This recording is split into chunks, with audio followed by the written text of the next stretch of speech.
Hey guys, welcome to study IQ. मेरा नाम है प्रशांत धवन और इस वीडियो में हम सोलर सिस्टम के बारे में बात करेंगे। एक बहुत ही महत्वपूर्ण टॉपिक है।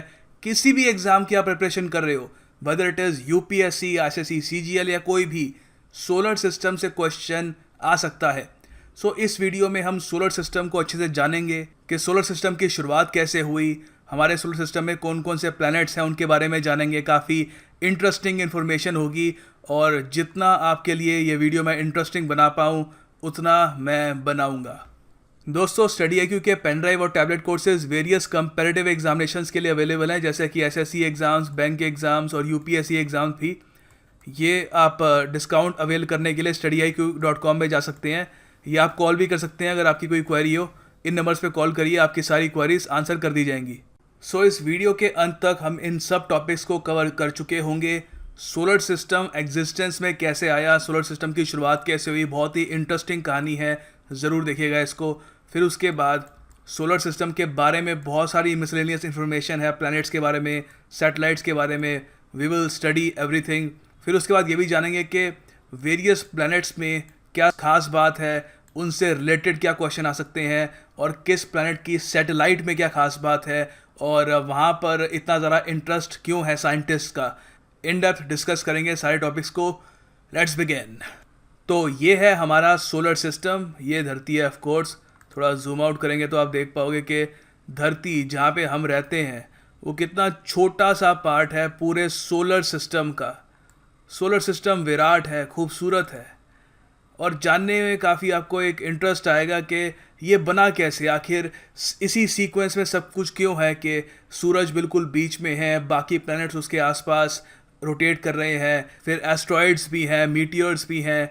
तो ये सब ऐसा कैसे बना, सिर्फ ये इसमें कुछ चेंजेस क्यों नहीं है, सिर्फ सब कुछ ऐसा ही क्यों है। तो काफ़ी इंटरेस्टिंग है। अब पहले मैं आपको ये बता देता हूँ कि सोलर सिस्टम है कहाँ पर, ये काफ़ी इंपॉर्टेंट है जानना। अब देखो, यहाँ पे कुछ बेसिक्स बता रहा हूँ, ये जानना कंसेप्चुअल क्लैरिटी के लिए बहुत ज़्यादा महत्वपूर्ण है क्योंकि अभी पूरा ब्रह्मांड हमको घूमना है। देखो, धरती एक प्लैनेट है, earth is a planet. Earth part है सोलर सिस्टम का, जैसे मैंने आपको अभी दिखाया ग्राफिक्स से। बहुत ही छोटा पार्ट है सोलर सिस्टम का। सोलर सिस्टम एक बहुत ही छोटा पार्ट है मिल्की वे गैलेक्सी का, ठीक है। अब मिल्की वे गैलेक्सी भी अपने आप में एक ज़्यादा बड़ी गैलेक्सी नहीं है। मिल्की वे गैलेक्सी से बिल्कुल करीब, बिल्कुल तो नहीं, रिलेटिवली एक करीब एक और गैलेक्सी है जिसका नाम है एंड्रोमेडा गैलेक्सी। वो मिल्की वे से भी बहुत ज़्यादा बड़ी है। अब देखो, सोलर सिस्टम में एक स्टार है जिसको हम कहते हैं सन, SUN, आपको पता ही होगा। अब ये स्टार कोई निराला नहीं है, ऐसे स्टार यूनिवर्स में हर जगह हैं। इससे बड़े भी हैं, इससे छोटे भी हैं। तो basically sun is just a star, एक ऑर्डिनरी सा स्टार है। और यहाँ से हमको पता लगता है कि हम कितने छोटे हैं इस यूनिवर्स में। हम जो हमारे छोटे से प्लैनेट में हमारी पॉलिटिक्स होती है, वॉर्स होती हैं, रिलीजन को लेकर नफरतें होती हैं। मुझे इसलिए एस्ट्रोफिजिसिस्ट्स का जो व्यू होता है यूनिवर्स के प्रति इतना अच्छा लगता है क्योंकि वो यूनिवर्स को ऐसे देखते हैं कि it is huge, it is humongous. उसके सामने हमारी प्रॉब्लम्स कितनी छोटी है। तो इसीलिए कई बार हमको यूनिवर्स को देख के ये सीखना चाहिए कि वी आर सो स्मॉल। खैर, ये तो एक ह्यूमन एंगल हो गया देखने का। वापस आते हैं पढ़ाई पर। देखो, सोलर सिस्टम में अर्थ आता है। अर्थ एक बहुत ही छोटा पार्ट है मिल्की वे गैलेक्सी का, यहाँ पे आता है सोलर सिस्टम, ठीक है।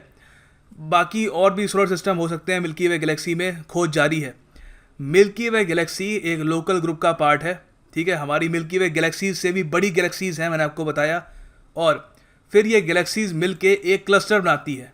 बहुत सारी गैलेक्सीज मिलकर एक क्लस्टर बनाती हैं। उसमें अनगिनत स्टार्स होते हैं, बहुत सारे प्लैनेट्स होते हैं, हम अंदाज़ा भी नहीं लगा सकते। फिर वो क्लस्टर्स, बहुत सारे जब क्लस्टर्स हो जाते हैं तो एक बनता है सुपर क्लस्टर। सुपर क्लस्टर से बड़ी बॉडी हमारे नोन यूनिवर्स में नहीं है। रिसेंटली एक टीम थी इंडियन साइंटिस्ट की, उन्होंने पूरे यूनिवर्स का सबसे बड़ा सुपर क्लस्टर ढूंढा जिसका हमने नाम दिया है सरस्वती सुपर क्लस्टर। इस पर मैंने एक पूरी वीडियो बनाई है, आप देख सकते हैं आराम से। अब आपसे ये भी क्वेश्चन पूछा जा सकता है कि क्या मिल्की वे गैलेक्सी भी सरस्वती सुपर क्लस्टर में आती है? जी नहीं, हम किसी और सुपर क्लस्टर में आते हैं। उस सुपर क्लस्टर का नाम है लेनियाकेआ, यहाँ पे आपको स्पेलिंग दिख रही होगी इसकी, लेनियाकेआ। तो हमारा सुपर क्लस्टर है ये, और मिल्की वे गैलेक्सी ऑब्वियसली इसमें आती है। अब ये बेसिक्स आपने समझ लिए, अब समझते हैं कि सोलर सिस्टम बना कैसे था। अब मैं जो बोल रहा हूँ ध्यान से सुनना। जो यूनिवर्स हम देख पा रहे हैं यहाँ पर, मैं सिर्फ इस सोलर सिस्टम की बात नहीं कर रहा, सारे superclusters, Saraswati supercluster, Laniakea, उसके अलावा और भी सुपर क्लस्टर्स हैं काफ़ी सारे, उन सब की शुरुआत कब हुई थी? वेल, अब ये माना जाता है, इसकी थ्योरीज हैं बहुत सारी, मगर सबसे ज़्यादा जो एक्सेप्टेड थ्योरी है वो ऑफ कोर्स आपने सुनी ही होगी, द बिग बैंग थ्योरी। वहाँ पे ये माना जाता है कि करीब 14 बिलियन ईयर्स पहले एक सिंगुलैरिटी से इस पूरे ब्रह्मांड की शुरुआत हुई, और धीरे धीरे ये ब्रह्मांड एक्सपैंड करता गया। तो उसी थ्योरी से हम चलते हैं आगे कि बिग बैंग थ्योरी ने जो अपना काम करना था कर दिया, सिंगुलैरिटी से पूरा यूनिवर्स आगे एक्सपैंड हो रहा है। उसके बाद आज से करीब 4.6 बिलियन साल पहले जो सोलर सिस्टम आप यहाँ पे देख पा रहे हैं, ये ऐसा नहीं था। इसकी जगह एक बहुत ही बड़ा नेब्यूला था। सर, नेब्यूला क्या होता है? दिखाता हूँ, वेट। तो ये आप देख पा रहे होंगे, ऐसा होता है नेब्यूला। ये एक एग्जाम्पल है नेब्यूला का। बहुत सारे नेब्यूला होते हैं, आप अगर आप गूगल पे सर्च करोगे नेब्यूला तो आपको वेरियस वहाँ पे इमेजेस मिल जाएगी। नासा अपने टेलीस्कोप से इमेजेस लेता रहता है इनकी। तो ये बेसिकली होता क्या है, ये एक बहुत ही बड़ा क्लाउड होता है कॉस्मिक डस्ट और बहुत सारी गैसेस का। सोलर सिस्टम से पहले सोलर सिस्टम की जगह वहाँ पर एक बहुत ही बड़ा नेब्यूला था, मतलब कि एक क्लाउड था बहुत सारी गैसेस का। फिर धीरे धीरे क्या हुआ कि जो गैसेस थी वो इवेंचुअली घूमना उन्होंने स्टार्ट कर दिया, ठीक है। दे स्टार्टेड रोटेटिंग, और बीच में जो सबसे हल्की गैसेस थी, फॉर एग्जांपल हीलियम और हाइड्रोजन, वो इकट्ठा हो गई, और उससे हमारे सन का जन्म हुआ। और बाकी सीरीज वाले जब लाइटर गैसेस सेंटर की तरफ आ रही थी, तो उससे जो ज़्यादा डेंस गैसेस थी वो थोड़ी बाहर गई, और उसकी वजह से बाकी जो बॉडीज़ थी, जैसे फॉर एग्जांपल नेपच्यून, यूरेनस, जो और मेजर गैस प्लैनेट्स हैं वो वजूद में आए। और धीरे धीरे जो छोटे प्लैनेट्स हैं जैसे मार्स, अर्थ, वीनस, ये बहुत बाद में ये भी वजूद में आए। तो इस तरीके से हमारा सोलर सिस्टम एग्जिस्टेंस में आया। अब देखो, सोलर सिस्टम के बारे में जो भी मैंने आपको ये पूरी कहानी बताई, ये एक थ्योरी है, इसको कहते हैं नेब्यूलर हाइपोथेसिस। ये 17वीं सेंचुरी के आसपास वजूद में आई थी, और ऑफ कोर्स ये एक थ्योरी है, हमको पता नहीं है कि एग्जैक्टली हुआ क्या था। इसके बहुत सारे अलग अलग वर्जन्स भी हैं।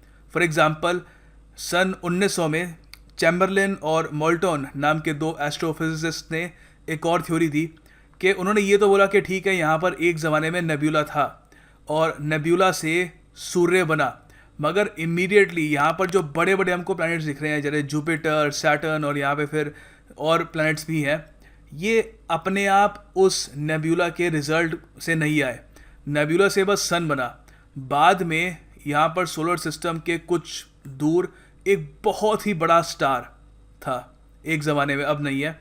उसके ग्रेविटेशनल पुल की वजह से सूर्य से ये सारे प्लैनेट्स बाहर निकले एक एक करके। अब मैं आपको दिखाता हूँ ऐसा कैसे हो सकता है। अब देखो, यहाँ पे ये सोलर सिस्टम है। अब मैं बिल्कुल जैसा वैसे हुआ था वो तो नहीं बता सकता आपको, बट सपोज़ करो यहाँ पे हम एक बहुत ही बड़ा स्टार रख देते हैं। अब ये यहाँ पर ये है UY स्कूटी। इस वक्त नॉन यूनिवर्स में इससे बड़ा स्टार नहीं मिलेगा आपको, ठीक है। अब मान लीजिए यहाँ पर ये स्टार रख दिया जाता है, तो इमीडिएटली सारा सोलर सिस्टम जो है इसकी तरफ आकर्षित होना शुरू हो जाएगा। तो यहाँ पे आप देख सकते हैं सूर्य इमीडिएटली अपनी पोजीशन छोड़कर इस बड़े स्टार की तरफ जाना शुरू कर देगा। मार्स, वीनस, अर्थ, खैर वो जो हीट इतनी प्रोड्यूस करेगा, लाइफ तो जो अर्थ में थी इमीडिएटली विद इन सेकेंड्स गायब हो जाएगी, मगर जो यहाँ पे अवशेष बचेंगे वो भी धीरे धीरे इस महास्टार की तरफ आना शुरू हो जाएंगे। तो जो 1900 में जो थ्योरी आई थी चैम्बरलिन और मोल्टन की, वो ये कहती है कि ये स्टार काफ़ी दूर था ऐसा, और उसके गुरुत्वाकर्षण की वजह से सूर्य अपनी जगह से नहीं हिला उस वक्त, सूर्य से और ज़रा प्लैनेट्स धीरे धीरे करके बाहर आए। ऐसी एक थ्योरी सर जेम्स ने भी दी थी 1919 में, कि बेसिकली जब नेब्यूला की वजह से सूर्य का जन्म हुआ, उसके बाद सूर्य के आसपास बहुत सारी गैसेस थी, बहुत सारा डस्ट था, तो उस डस्ट को क्लियर करने के लिए भी ऐसा ही एक बहुत ही बड़ा विशालकाय स्टार था, जिसकी वजह से जो सारा डस्ट क्लियर हुआ और सोलर सिस्टम जो आज वजूद में है वो आया। तो यहाँ पे आप देख सकते हैं कि कितने सारे फैक्टर्स लगे होंगे तो जाके एक परफेक्ट सोलर सिस्टम बना। अब खैर सोलर सिस्टम बना कैसे वो हमने डिस्कस कर लिया, वेरियस थ्योरीज है इसके पीछे। बेसिकली ज़्यादा थ्योरीज यही मानती है कि एक नेब्यूला था, उससे सन का जन्म हुआ, बाकी प्लैनेट्स कैसे वजूद में आए उस पर अलग अलग थ्योरीज हैं। अब ये जानते हैं कि हर एक प्लैनेट में क्या स्पेशलिटी है, एग्जामिनेशन में उससे रिलेटेड काफ़ी सारे क्वेश्चंस आपसे पूछे जाएंगे। अब सोलर सिस्टम के हर एक प्लैनेट के बारे में डिस्कशन करते हैं कि सबसे छोटा कौन सा है, सबसे तेज़ रेवोल्यूशन किसके होते हैं, और मोर इम्पोर्टेंटली सैटेलाइट्स, मून्स, सबसे ज़्यादा मून्स किस प्लैनेट के पास हैं, किसके पास सबसे कम है, ऑफ कोर्स।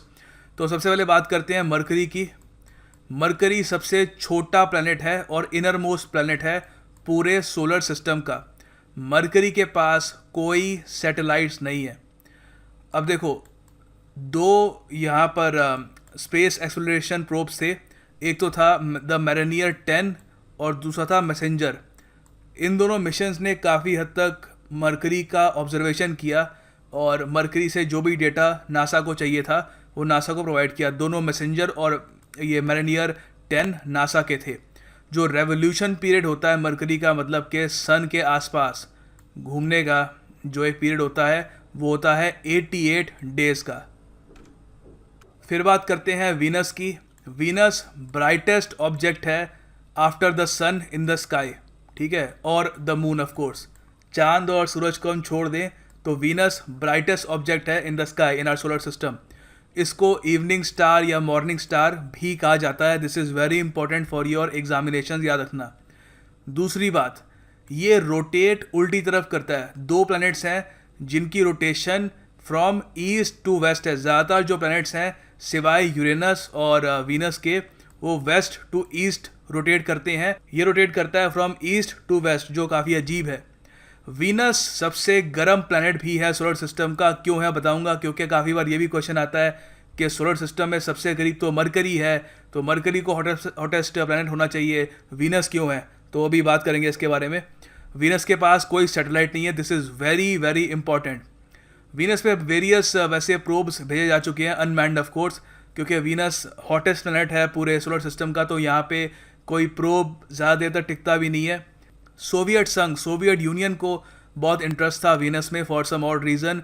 उन्होंने बहुत सारे रोवर्स भेजे थे यहाँ पर, तो एक कुछ जो प्रोब्स थे सोवियट्स के, वो वीनस का जो सरफेस है वहाँ पे लैंड भी कर पाए। मगर जैसे ही उन प्रोब्स ने लैंड वहाँ पर किया, वहाँ पे इतनी गर्मी थी, वहाँ पे एनवायरनमेंट इतना हॉस्टाइल होता है वीनस में कि वो बहुत ही जल्दी टूट फूट गए। ज़्यादा टाइम तक कोई इन्फॉर्मेशन अर्थ तक वापस भेज नहीं पाए। तो इसकी वजह से वीनस आज भी कुछ हद तक एक मिस्ट्री है।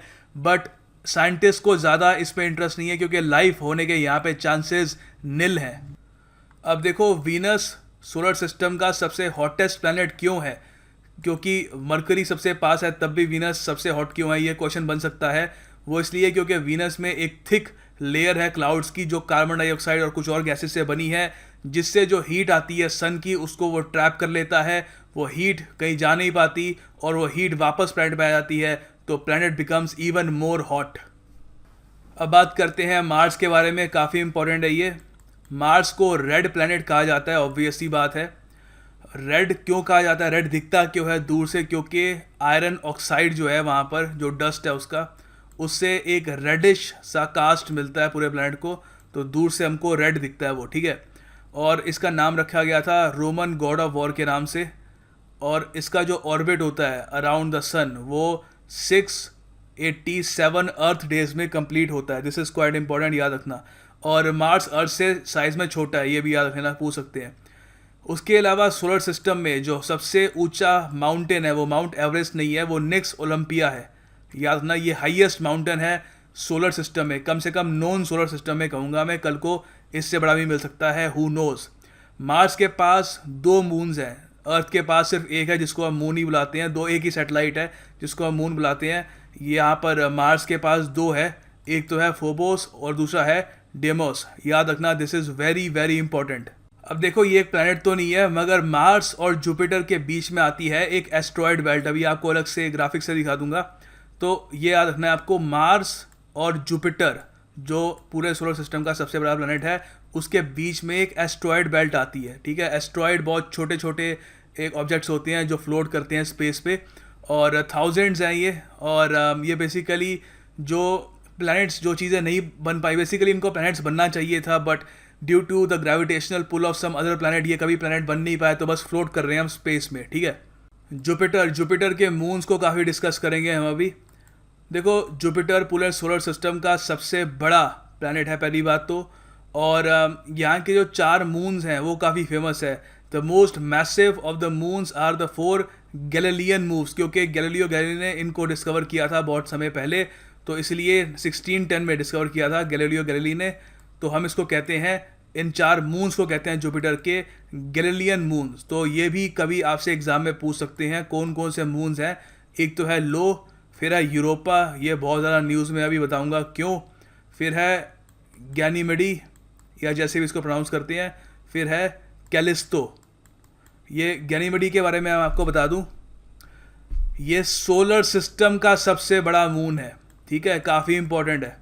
Ganymede, it is the biggest moon in the entire solar system, और Jupiter is the biggest planet in the entire solar system. फिर आता है सैटर्न, सेकेंड लार्जेस्ट प्लैनेट है हमारे सोलर सिस्टम का। सैटर्न की जो रिंग्स है वो गैलीलियो ने डिस्कवर करी थी, this is quite important. Saturn के जो टोटल मून्स हैं वो 62 है, और जो सैटर्न का एक मून है टाइटन, ये सेकेंड लार्जेस्ट है पूरे सोलर सिस्टम में। फिर आता है Uranus. Uranus is the 7th planet of the solar system, 7वां प्लैनेट है ऑफ कोर्स, और इसके 27 नोन मून्स हैं, ठीक है, 27।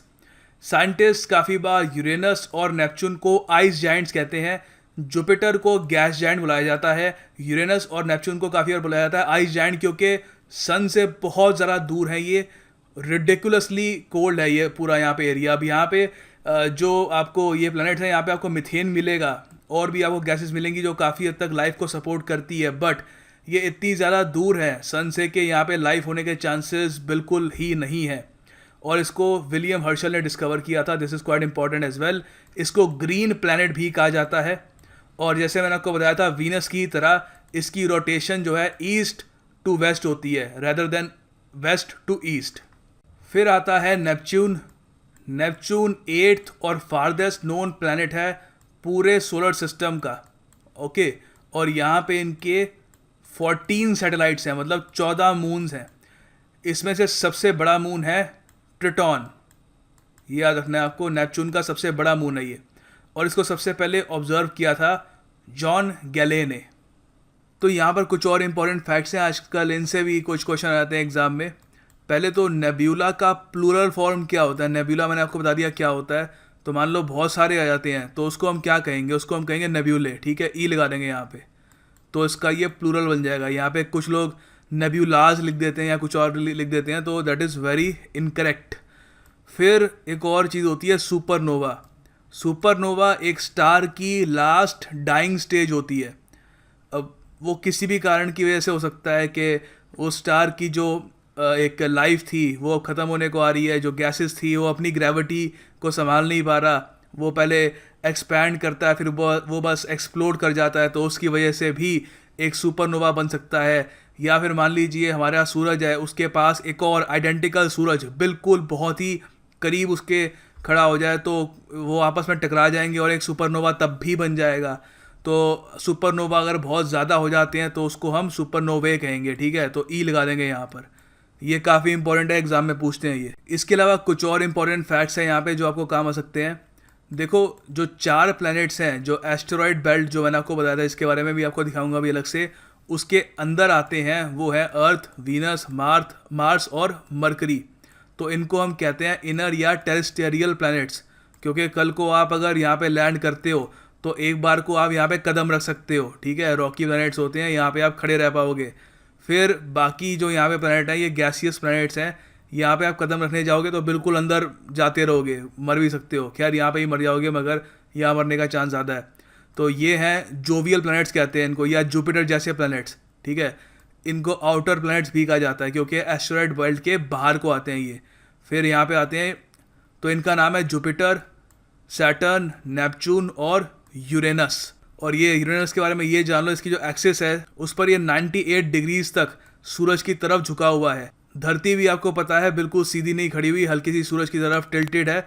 तो ये सबसे ज़्यादा टिल्टेड अगर सोलर सिस्टम में कोई प्लैनेट है तो वो यूरेनस है। तो इसकी वजह से इसको लॉपसाइडेड प्लैनेट भी कहा जाता है, याद रखना।